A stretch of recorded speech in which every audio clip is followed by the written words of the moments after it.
Quando nós falamos de uma comunidade de discípulos, é que os discípulos têm a incumbência de discipular outras pessoas, é cuidar, apacentar. Então, o que Paulo ensina nas suas cartas, talvez nós ficamos tão impactados com o que ele fala aos romanos, aos coríntios, a todos, a Filemon, a Tito, mas sabe, talvez é muito do que ele viveu, e por essa experiência tão impactante, isso se transforma em cartas para a vida de outras pessoas. Então, falar do discipulado de Paulo é não esquecer do que Ananias e que Barnabé puderam produzir na vida dele. E talvez aquilo que vai acontecer na vida de tantas pessoas, a partir de você, tenha a ver com o que você aprendeu do próprio Senhor, mas através da vida de alguém. Veja, meus irmãos, quando Paulo começa a pregar o Evangelho, e as pessoas começam a persegui-lo, porque ficavam confusas, mas então decidem prendê-lo, e aí ele precisa fugir, e ele precisa voltar para onde? Para Jerusalém. E quando ele chega em Jerusalém, ele é quase um leproso lá. Por quê? O povo fugiu de Jerusalém porque ele estava perseguindo. Agora, Paulo volta para Jerusalém. Volta com aquela carinha dele assim, ô irmãos. Ele tinha duas escolhas, somente duas escolhas. Ou ele volta para o grupo dele lá e continua fazendo o que fazia antes, ou então ele volta e passa a andar com os discípulos de Jesus.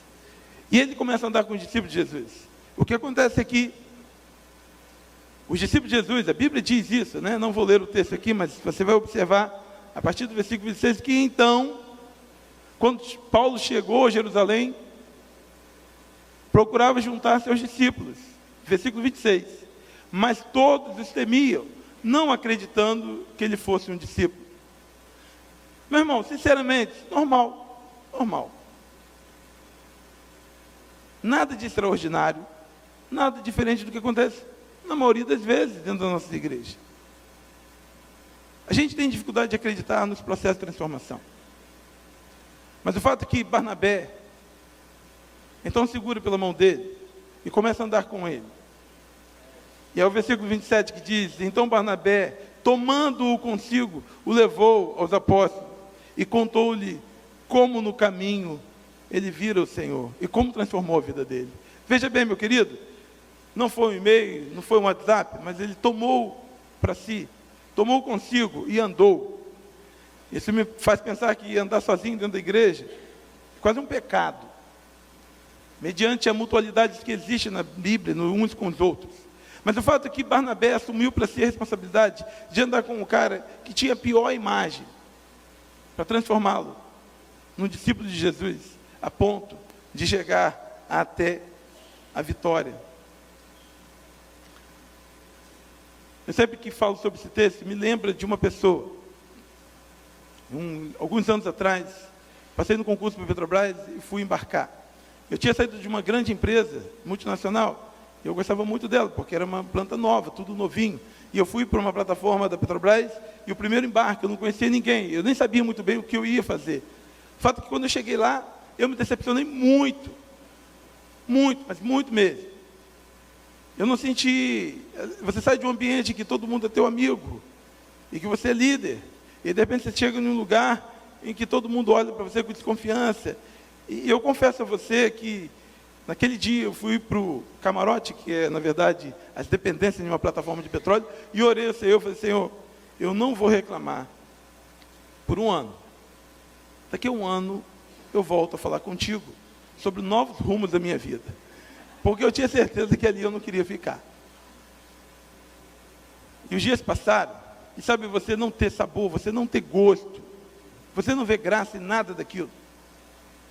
E aí o fato é que, lá no final do meu embarque, eram 14 dias, embarca um camarada chamado Popeye. O nome dele é Marco Aurélio Ribas Rosa, mas todo mundo chamava de Popeye. Tamanho era o apreço que ele tinha por unidades marítimas. Ele sentia realmente um grande marinheiro. E era uma grande pessoa. O fato é que ele chegou, se apresentou para mim, eu já até me assustei, né? Que eu estava me sentindo tão mal com a indiferença das pessoas, que alguém me dá bom dia, já, opa, que coisa boa, né? E ele falou assim: ô garoto, né? Na época eu era um pouco mais novo, e ele falou assim: garoto, já te apresentaram a plataforma? Se não, ele disse, então no final da tarde hoje, nós vamos rodar a plataforma. E foi o que ele fez. No final da tarde, ele pega então e começa a andar na plataforma. E meus irmãos, eu sinceramente, era tudo que eu estava mais frustrado. E eu via as coisas enferrujadas, eu falei, se isso aqui não explodir, eu vou morrer de teto se eu encostar aqui. Eu estava olhando aquilo com uma aversão da vida, porque eu me sentia traído. Eu olhava pela televisão, os comerciais da Petrobras, e tudo verdinho, tudo pintado.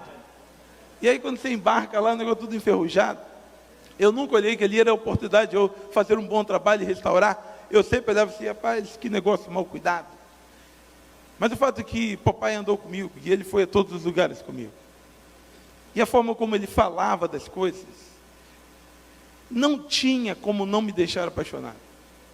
Ele falava dos equipamentos, e ele começou a separar tudo, faltar energia na plataforma, a vida na... Eu falei, vida? A vida na plataforma começa com essa bombinha, a gente coloca diesel, liga ela, ela vai alimentar aquele circuito, e eu comecei a achar interessante. E ele falou assim, olha, essa aqui é a máquina que a gente vai trabalhar. Aí a gente usava, né, turbo compressor A e turbo compressor B. E ele falou assim, essa aqui é a Ariel. Ariel? Essa aqui é Berenice. Eu falei, o cara dava nome, sabe? O cara dá nome para os equipamentos. Olha, essa daqui é mais sentimental, ela precisa um pouco mais de atenção, ela é mais instável. E aí eu falei assim, meu Deus, esse cara humanizou demais as coisas aqui na plataforma. Mas essa era a paixão dele. E depois ele leva lá, vamos lá conhecer as autoridades da plataforma. Ele me levou para o coordenador de manutenção, o GEPLAT, o gerente da plataforma. E ele chegava e falava assim, olha, deixa eu apresentar vocês aqui. Esse daqui é o nosso novo colaborador, é um cara com muita experiência, vai revigorar nossa plataforma. E eu olhei, ele está falando de quem?